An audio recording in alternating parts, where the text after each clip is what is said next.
from our State House studio in Montgomery. I'm Todd Stacy. Welcome to Capitol Journal. It was committee day in the legislature today, as several House and Senate committees met to consider some of their first legislation of the session. But it was also a legislative day, as the House and Senate each met briefly, constituting the sixth of the 30-day session. After much anticipation, we are finally seeing details of the sweeping economic development package supported by Governor Kay Ivey and legislative leaders. The bills constituting what they're calling the game plan were introduced late Tuesday and got their first readings today, which starts the legislative process. Each of the bills have a House sponsor and a Senate sponsor. The primary legislation is the Enhancing Alabama's Economic Progress Act, House Bill 240 from Representative Danny Garrett and Senate Bill 164 from Senate President Pro Tem Greg Reed. It would renew the Alabama Jobs Act, the state's primary industrial recruiting statute, which is set to expire in July. It would increase the cap the state can leverage toward projects by $25 million each year, topping out at $475 million in 2027. It also increases the growing Alabama site development grants from $20 million to $30 million. Those are the dollars used to help local communities improve sites to attract industry. Second, the Site Evaluation and Economic Development Strategy Act, or SEEDS, House Bill 257, also from Garrett, and Senate Bill 165 from Senator Arthur Orr. It would allow the State Industrial Development Authority to accelerate development of industry-ready sites. It would also create the Alabama Site Development Fund to allow up to $2 million to pay for site assessment and development grants. That's where local industrial development boards could apply to have their sites either assessed or further developed to attract industry. And the Innovation and Small Business Act, House Bill 247 from Representative Anthony Daniels and Senate Bill 152 from Senator Bobby Singleton. These bills aim to grow the state's innovation economy and support underrepresented businesses and enterprises in rural areas. It would allow up to $25 million in Innovate Alabama grants through the Alabama Innovation Corporation. And finally, the Enhancing Transparency Act, House Bill 240 from Representative Cynthia Almond and Senate Bill 151 from Senator Garland Gudger. It would amend the Jobs Act to require the Department of Commerce to publish incentivized project information online. That information would include the return on investment from incentives used. These bills are expected to be in their respective committee next week. Well, today, in the Senate Finance and Taxation General Fund Committee, lawmakers took up two bills related to retirement of state employees. Senate Bill 68 from Senator Clyde Chambliss addresses the state troopers and their retirement. Chambliss said various legislation over the years has created different classes of retirement levels for troopers, which is problematic. His bill would streamline those categories, with all troopers being placed either in Tier 1 or Tier 2 of the retirement systems of Alabama, based on their start date.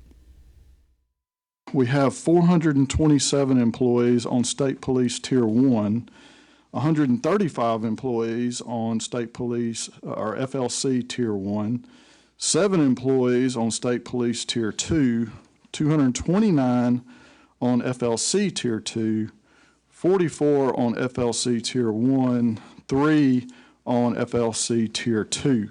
So as you can see from all those small numbers in 6 different categories, it is it's a problem. It does have a cost to the state. The cost is $2.8 million, but if I understand it correctly, that is offset in the amount of $537,000 for a net of some $2.25 million. Senate Bill 69 from Senator Andrew Jones would remove the time limit for purchasing hazardous duty time for certain firefighters, law enforcement officers, and corrections officers covered by the RSA. folks that are in the line of fire, so to speak, are able to purchase hazardous duty pay. They pay for it that time.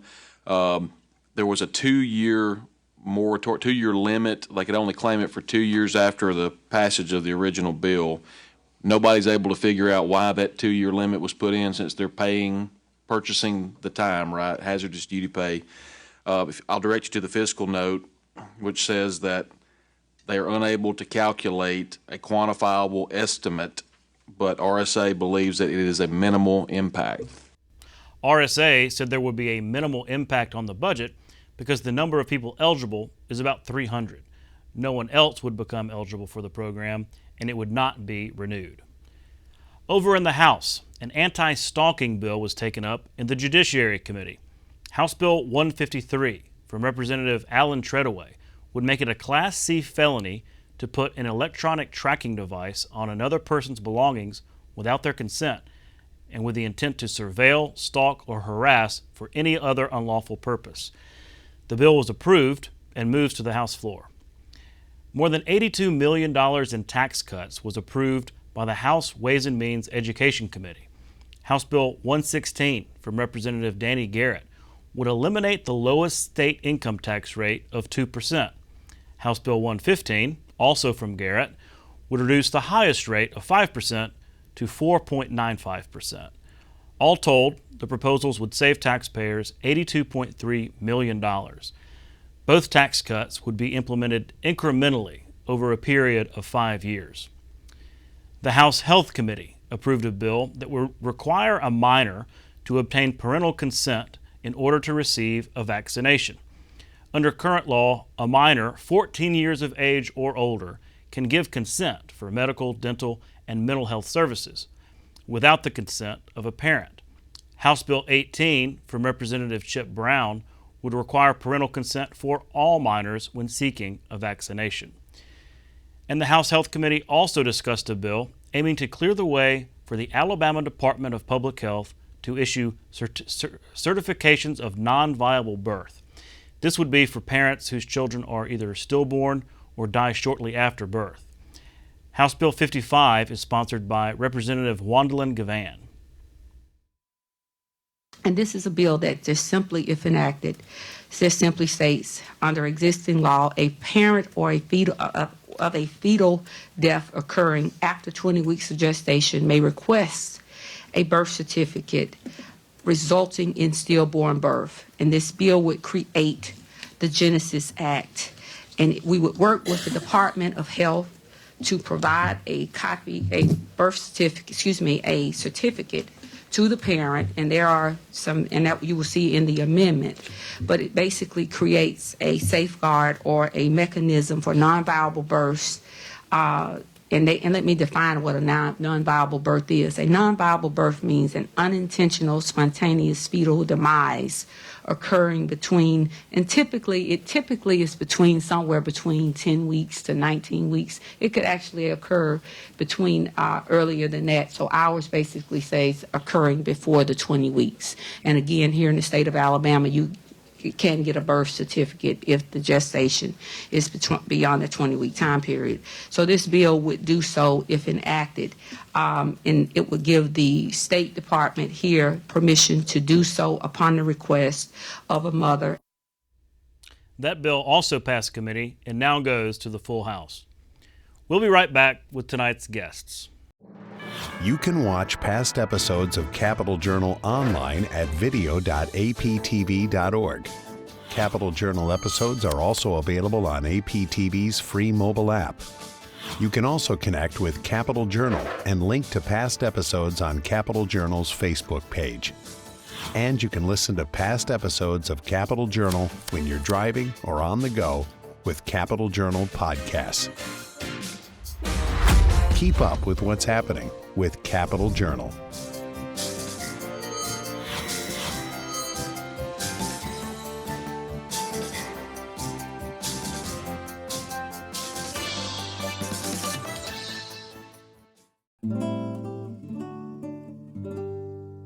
Born in Fairfield, Alabama, Willie Mays is one of the greatest baseball players to ever play the game. In 22 Major League seasons, mostly with the New York and later San Francisco Giants, Mays had a 302 lifetime batting average and amassed 3,283 hits, 660 home runs, and an untouchable total of 7,095 career putouts from the outfield. Mays was the National League Rookie of the Year in 1951 and played a significant role in the New York Giants World Series victory in 1954. The most memorable moment in Mays' career occurred in the first game of that series when he made a running, over-the-shoulder catch at the warning track, popularly known as the catch. Mays earned 2 MVP awards, was awarded 12 Gold Gloves, made 24 All-Star Game appearances, and was a first-ballot Hall of Fame inductee in 1979. In 2015, President Barack Obama awarded Mays a Presidential Medal of Freedom.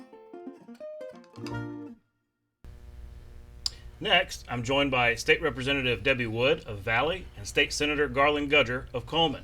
Thanks for coming on the show. Thank you for Thank having you for us. having us. We appreciate it. Well, y'all have got some pretty topical legislation, a House bill and a Senate bill. They kind of mirror each other, having to do with visitation rights in hospitals, nursing homes, these care facilities, as it pertains to, kind of stemming from the pandemic. Right. Can I start with you, Senator, about why you brought this bill and what does it do? We all have a friend in Harold Sykes that had passed away in the Republican Party. He was chief of staff there for years. They are constituents of mine in Winston County, and he had passed away. And so I went to his funeral. While I was in the line at the funeral, his widow came over to me and was crying and said, "I need your help." And I said, "Okay, what do you need me to do?" Her name was Bonnie, and Bonnie said, "I want you to pass a bill so that we have visitation rights in healthcare facilities. The last few months of my husband's life, after 50-something years of marriage, I was not able to see him before he passed away." And she said, "I'm still having issues with closure. I still know that I could have done more for him if I'd have been there, and I still question myself now, even though he's deceased, should I have done more? What should I have done?"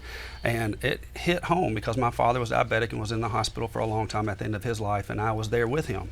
I cannot imagine the stories that everyone has, even in the State House, that how that affects people when you're not able to either have closure at the end of life, or a friend had childbirth and he couldn't go into the hospital.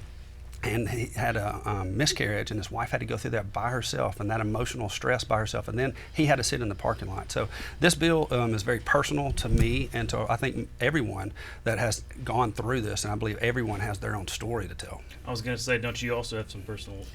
I do. My mother passed away in 21, and we thought after 20 that the pandemic was going away, and it didn't.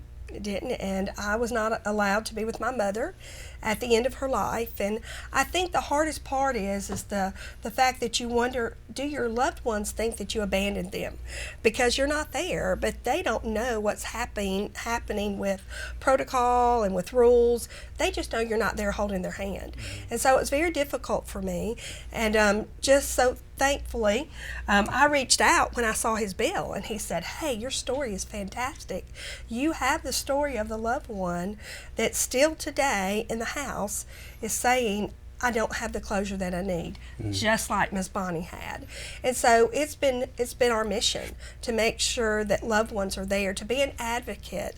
And I can tell you this also, it's not just our loved ones we left those health care facilities without people that were willing to feed their mother, or to bathe their child, or to do the things that loved ones do while their loved ones are in the hospital. And we were told to leave. And so it created a massive hole, not only in us, but in everyone in our healthcare facilities. So walk me through what the legislation does. I can kind of start with that if it's all right, yes. Representative. But the bill in the end allows for visitors to come to the hospital, and the person that is still in charge of those visitors is still the hospital and their policies and procedures. But this bill goes one step further, and it does an essential caregiver. So the essential caregiver is designated by the patient, and we have in the bill, if the patient is unconscious or not able to designate an essential caregiver, then we have a list through law, through the power of attorney or a guardian, or then your family members. And from that, they have essential caregivers, can be by their side for 2 hours a day, no matter what, and also with visiting hours. So you have visiting hours plus 2 hours a day. So the visitors now are still controlled by the hospital policy and procedures and the treating physician. And if the treating physician says this person is too sick, for example, they have white low blood cells from cancer or something, we don't need people coming in. That does happen. Yeah, and it does. And you don't need people in with maybe having the flu or children that are in there. So there's not going to be any visitors to this room. And we're fine with that. But this bill goes to the next step and saying, but you can designate a essential caregiver that will be by that person's bedside at least 2 hours a day. Mm-hmm. Okay. Senator Coleman asked a good question on the Senate floor about, let's just say we're in another pandemic. Would a hospital or nursing home or whatever be allowed to keep those who might be infected out of the facility so that they don't infect other people? And y'all had a good discussion about that. We did. Senator Marika Coleman asked that question, and what we did, we worked very close with the stakeholders, the hospital association, the nursing home association, even the trial lawyers, and then from that, we made sure that in their hospital, every hospital can be different. Their policies and procedures can be different at every hospital. If they choose to see fit that they put in those policies and procedures that they need someone to be tested. If you can see someone physically having a runny nose or any type of symptoms, then the hospital can choose to be able to test that person before they go in. Mm-hmm. It can't be more strenuous than what the nurses have to do that particular room. So if you said you have to be in full PPE, gown, then if the nurses aren't having to do that, then you can't make the visitors or the essential caregiver to do that also. Okay. I keep going back to this question about federal versus state regulations, because most of these hospitals and nursing homes receive federal funding from CMS, Health and Human Services. So does this, let's just say again, God forbid, let's just say that we're in another pandemic. Could this law potentially set up a conflict between state law and federal regulations? And if so, couldn't that put these facilities at risk of losing their funding if they choose the state law versus the federal requirements? Do you mind me answering one question? No, you go right ahead, Vi. I was going to say something after that. We went back and forth with the stakeholders, but we wanted to make sure that this bill did not put them in conflict. Number one, CMS is the one that funds all of our hospitals, and we do not want to be in conflict with that. So let's just say, for an example, Ebola broke out. If the CMS said you have to shut the hospitals down, that particular part where their funding is going to be at risk, then they're still able to do that from the federal level. But our state, this particular bill will not affect that. And so if the federal at CMS says you have to shut down, then we'll have to shut down. But this allows on the state level for us to still have that essential caregiver to go in. But if the CMS says you have to shut down, then we would have to shut down. Okay. All right. Mm-hmm. You were going to add something? Well, I think it's been very important for us to not feel like we were attacking our healthcare facilities. Correct. They're wonderful. We need them. They're vital for all of us. That's right. And so, at no time did we want them to feel that way. In conflict. Right. Yeah. What we wanted them to understand is our side of not being there, not only for our loved one, but for them too. I mean, I think that we all need each other, and this bill does that. It gives us all a sense that, yes, you're going to still get funding. Yes, there's still going to be an access plan for loved ones to be there, and we work together, and I think that's what's so important about this bill. It wasn't just one-sided. Mm-hmm. Everyone came to the table together. Everyone made some very wise decisions. And, when we passed the first bill, it was such a hard time. It was still volatile. There were still so many emotions. And now everything has calmed down, and I think we could think clearer and we could make better choices and really put some teeth in the bill so that people, when they say, hey, I want to see my loved one, they can. Mm-hmm. Well, so where are we in the process? It was in committee today? Yes, sir. It passed committee. So now what we're hoping is that the rules will pick it so that we can get it on the floor. So when I leave here, that's where I'm going. I think the senator also has another appointment. It's already passed in the Senate. That's why we brought the Senate version down, because it transmitted with the amendment. It was ready to go. In times like these, we just need to get things passed. So depending on the special order, it could be on the governor's desk tomorrow. It could. That's right. Which would be great. Moving fast. Mm-hmm. Switching gears while we have both of you, the topic of the day, topic of the week is economic development Senator, you've got one of these bills, Senate Bill 151, dealing with transparency, one of the 4 game plan bills. Talk about transparency and economic development and how that fits into the larger picture. Being chairman of economic development in the Senate, I was asked to carry one of the 4 bills in the game plan from the governor, and that was the transparency bill. We haven't had that in the past, and if you're going to be spending $500 million on economic incentives throughout the state for large industries and bringing jobs to Alabama, the taxpayers should be able to have some point that they can go onto a website and see, okay, what incentives is this particular company getting, and are we following what we said we're going to do, and are we giving them too much or too less? But you have public outcry that would like to see that, along with the legislators that would like to see that. So the Department of Commerce have gotten together and listed about 10 different items that said this is what we need that we can show, so we can still stay competitive from other jobs in other states that we compete against in economic development. But it is something that we're able to show, saying this is where the money is going. So anytime you can have transparency in the public arena, I think is a positive. And Representative, you have this bill dealing with county roads that go through municipalities and sort of the lines there. Tell me what this bill does. So there are actually county maintained roads that actually lead through, go into the municipality's corporate limits, and then exit out. And so the question is, who has the responsibility to change the speed limit? Counties are responsible if they maintain the road. So if someone has a traffic accident or if something is wrong with that road, they're the ones that come in. So what we wanted to do is say a municipality cannot change the speed limit on that road because counties have traffic studies prior to them deciding what the speed limit is going to be. So we worked with the municipalities and we came up with an amendment to the bill today that was entered on the floor that says that if they want to change the speed limit, as long as they have a traffic study to go along with it, that they can. So everyone came to the table. We were able to get the bill passed, and it's all about safety. It's keeping our roads safe for individuals in the state of Alabama. Well, we all know the experience of the speed limit changing suddenly. Yes, I know. We do. One other thing, Senator, I was going to ask you. You had this bill on the floor. Or it wasn't your bill. Senator Melson's bill dealing with cannabinoids. This is like the psychosis cannabinoids. Delta 8, Delta 9. These products that you see. That's correct. They're not necessarily medical marijuana, but they're related in that adjacent maybe. His bill basically prohibits the sale of those products to minors, but he had a tax on that on all those products at 5%. Your amendment raised it to 8%. I was curious about that. Why that amendment? The particular bill did really 3 things. It limited the age to 21, like you said. It also put it behind the counter, so you couldn't just walk up to the counter at a convenience store and an 18-year-old be able to pick that up.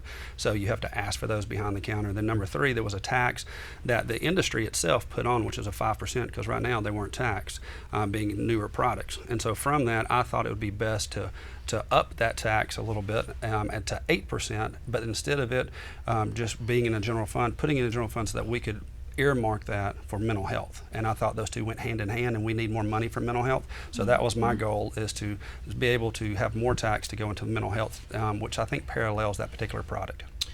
This is a weird session. We've got Democrats proposing tax cuts and your Republicans proposing a tax. I don't know what way is upside down. But it is an interesting issue to follow, and now I guess that goes to the House. That's correct. Okay. Yeah. Well, look, thank y'all so much for coming on. This is all the time we have, but I really appreciate y'all being willing to talk about all these different bills and all these different amendments, and I hope to have you back very soon. Thank you so much. Thank you for your time. We'll be right back.